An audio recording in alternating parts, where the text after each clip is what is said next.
नमस्कार दोस्तों, मैं हूं आपका दोस्त जयेश और आप सुन रहे हैं बुक ऑडियो। अब तक की कहानी में आपने सुना हमारी कहानी का हीरो कोलकाता पहुंचता है और वहां उसकी मुलाकात सुरुचि से होती है और सुरुचि गाइड बनकर उसे कोलकाता की खूबसूरत जगह और वहां के त्योहारों के बारे में बताती है। अब सुनते हैं आगे। थोड़ी थकान हम दोनों को ही थी, वो अपने कमरे में और मैं अपने। शाम को खाना लेकर आई तो हम दोनों देर तक बातें करते रहे। बहुत बातूनी थी वो, चटर पटर कुछ ना कुछ बोलती रहती थी। उसे देखकर मुझे गुड्डी वाली जया बादुड़ी की याद आ रही थी।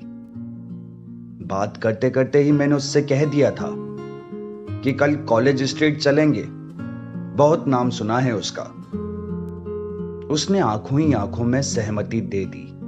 अगले दिन मेरी आंख थोड़ा देर से खुली और मैं सुरुचि को गाते नहीं सुन पाया। सही 10 बजे हम निकल पड़े। बहू बाजार के एक चौराहे से दूसरे चौराहे तक 1 किलोमीटर से ज्यादा लंबी सड़क पे एशिया का सबसे बड़ा बुक स्टोर कॉलेज स्ट्रीट, जहां पे नामी बुक स्टोर्स के अलावा हजारों छोटे छोटे बुक स्टॉल्स भी थे और पटरी लगाकर किताबें बेचते थे, नई और पुरानी, हर भाषा में, हर विषय पर। मैंने सिर्फ सुना था, जब देखा तो आश्चर्य का ठिकाना न था। इतनी सारी किताबें एक साथ मैंने कभी नहीं देखी थी और किताबों के प्रति मेरी दीवानगी की कोई हद भी नहीं थी। वो किताबों का बाजार मुझे ऐसा लगा जैसे कोई गार्डन हो जहां फूलों की जगह किताबें उगी हो। अलग अलग तरह के फूलों की तरह विविध रंग और रूप की किताबें, जैसे पूरे विश्व में जो लिखा गया वो सब वहां मौजूद था। मैं और सुरुचि संग संग चलते रहे उस भीड़ में, पुस्तक प्रेमियों की भीड़। कॉलेज स्ट्रीट में ही कोलकाता के अनेक नामी गिरामी कॉलेज भी हैं, कोलकाता विश्वविद्यालय, प्रेसिडेंसी भी, और भी न जाने कितने, संस्कृत विद्यालय, आदि आदि। वो मेरी गाइड मुझे सब बताती रही। सच में वो बहुत कुछ जानती थी। अभी 19 की ही थी, लेकिन पूरा ज्ञान था उसे।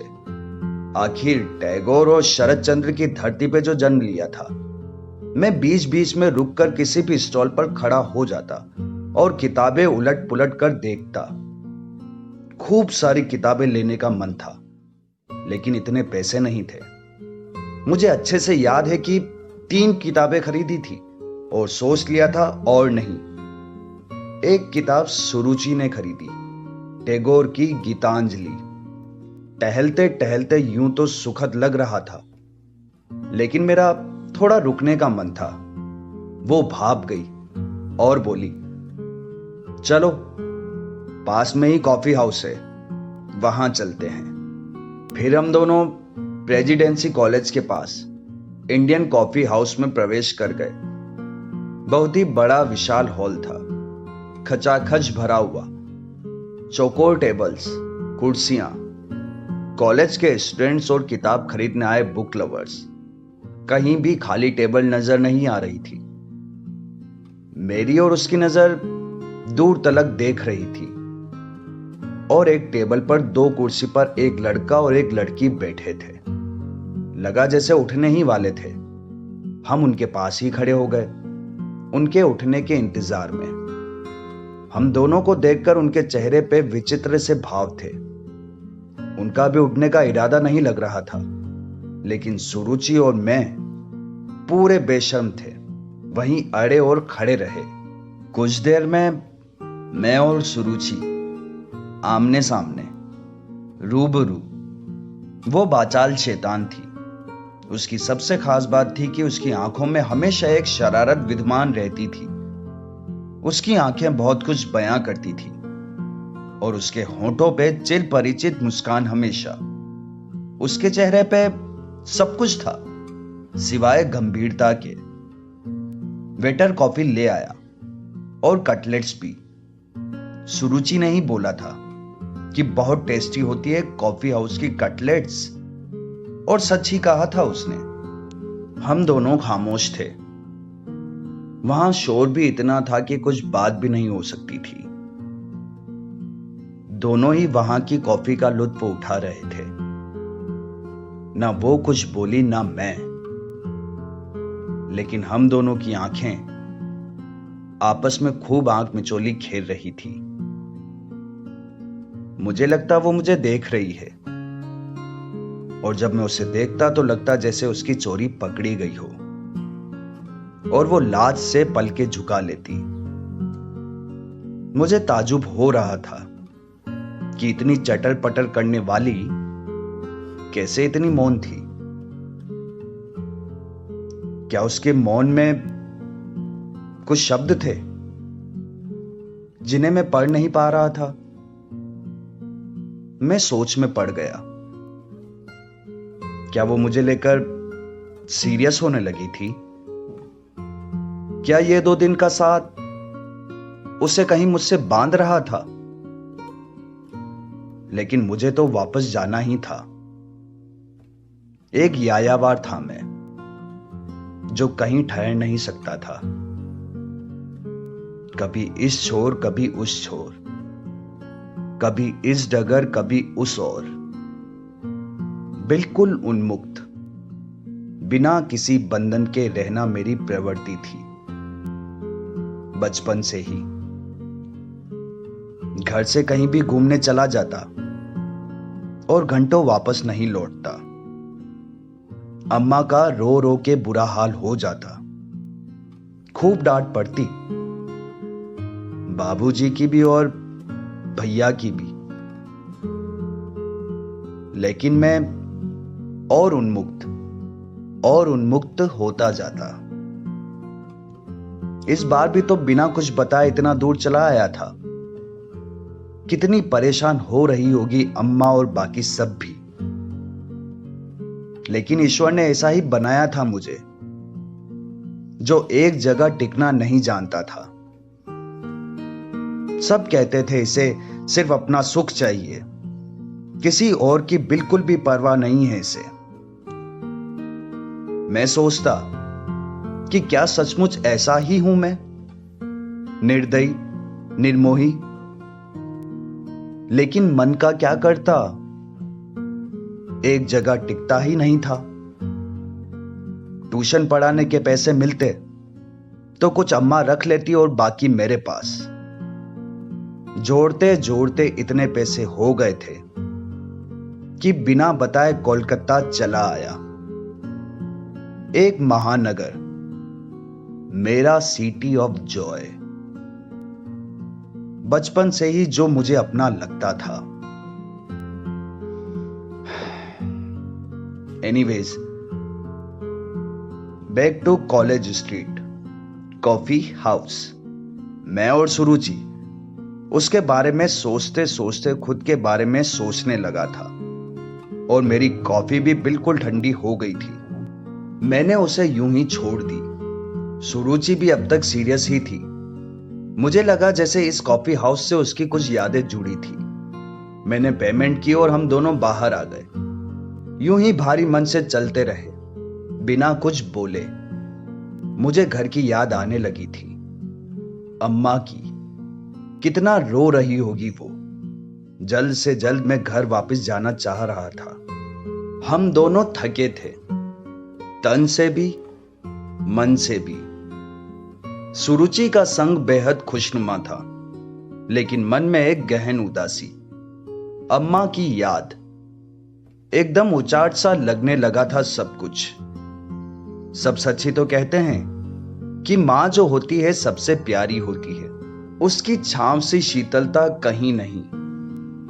मन अम्मा के पास था, लेकिन अगले दिन कालीघाट जाना था दर्शन करने। उस दिन कालीघाट जाने के लिए सुरुचि कुछ ज्यादा ही उत्साहित थी। ऊपर से नीचे तक श्वेत धवल, सफेद फ्राक नुमा कुर्ता, सफेद ही चूड़ीदार पैजामा और जालीदार सफेद दुपट्टा। उसे देखकर उदास मन प्रफुल्लित हो गया। बिल्कुल सफेद गुलाब का फूल लग रही थी वो। उसे देख मुझे बरबस उमराव जान की रेखा याद आ गई। रात जैसी उदासी नहीं थी। सुरुचि के बदन में प्यारी सुगंध थी।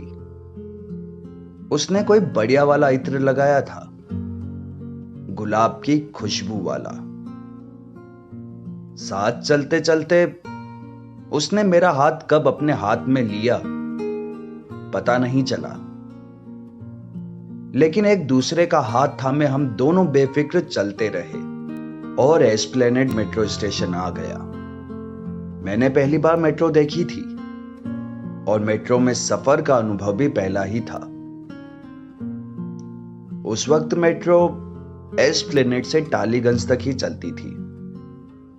अब तो बहुत विस्तार हो गया है मेट्रो का वहां भी, लेकिन सुरुचि सब जानती थी। वो मुझे रास्ते के मेट्रो स्टेशन बताती जा रही थी। वैसे मेट्रो में लगे साउंड सिस्टम भी सब बता रहे थे, लेकिन मैं मेरी गाइड सुरुचि की ही सुन रहा था। कालीघाट मेट्रो स्टेशन आ गया। 3-4 स्टेशन के बाद ही, और हम दोनों पैदल ही काली मंदिर की ओर चलने लगे। उसने मेरा हाथ फिर अपने हाथ में ले लिया था, कहीं मैं उसे छोड़कर कहीं चला न जाऊं। मंदिर के रास्ते में पूरा बाजार था।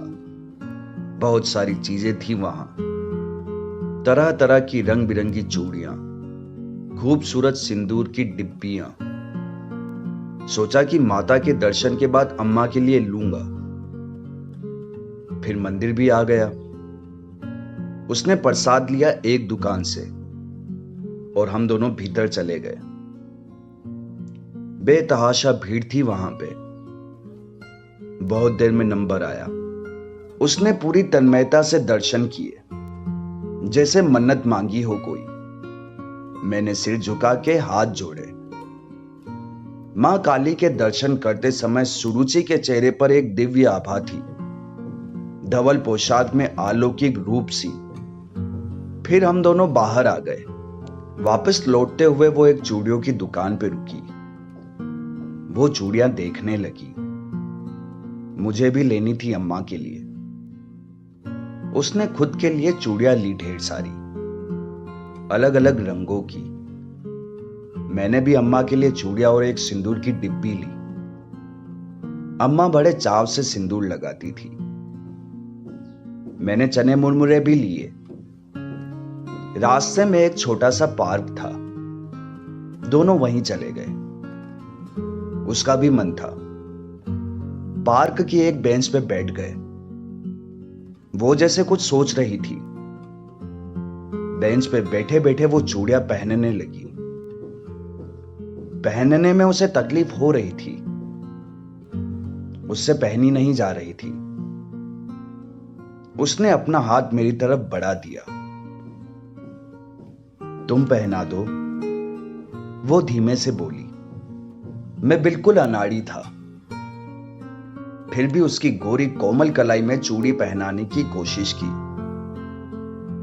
इस कोशिश में उसके हाथ कलाई का स्पर्श सुखद एहसास दे रहा था। मन करने लगा कि यूं ही उसे चूड़ी पहनाता रहूं। वो भी बहुत प्रफुल्लित थी और मुस्कुरा रही थी। उसके चेहरे पे खुशी साफ झलक रही थी, जैसे कोई मन्नत पूरी हुई थी उसकी। फिर जाने उसे क्या हुआ। उसने अपना सिर मेरे कांधे पे रख दिया और बोली, सुनो। मैंने आंख के इशारे से कहा, सुनाओ। मेरा मन मिल गया है तुमसे। कहते कहते उसकी आवाज कांप रही थी। भाग गए हो तुम। सुनकर मैं आवक सा रह गया। मैंने सपने में भी नहीं सोचा था कि उसके दिल में मेरे लिए ऐसी कोई भावनाएं थी। बचपन में अम्मा कहानी सुनाती थी, बंगाल के जादू की, वशीकरण मंत्र की। मैंने धीरे से उसका सिर अपने कांधे से हटाया। उसकी पलकें भारी थी और उसके कपोल बिल्कुल रक्तताप, लाज के मारे। मेरे से कुछ कहते नहीं बन रहा था।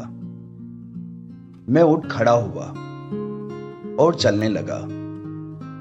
वो भी मेरे पीछे पीछे आ रही थी। उसके चेहरे पे अब बेफिक्री थी। उसने अपने मन की बात जो कह दी थी, लेकिन इस बार उसने मेरा हाथ अपने हाथ में नहीं लिया। हम दोनों अपनी सोच में चलते रहे और मेट्रो से ही वापस आए। लेकिन मैंने फैसला कर लिया था, मैं इस स्थिति के लिए तैयार नहीं था। सुरुचि एक गुणी लड़की थी। उसे पाकर कोई भी गर्वित होता, लेकिन किसी से बंधना मेरे स्वभाव में नहीं था। ऐसा ही था मैं। सारी जिंदगी निर्दयी, निर्मोही, कायर, कितने विशेषण सुनता रहा हूं खुद के लिए, लेकिन ईश्वर ने मुझे ऐसा ही बनाया था।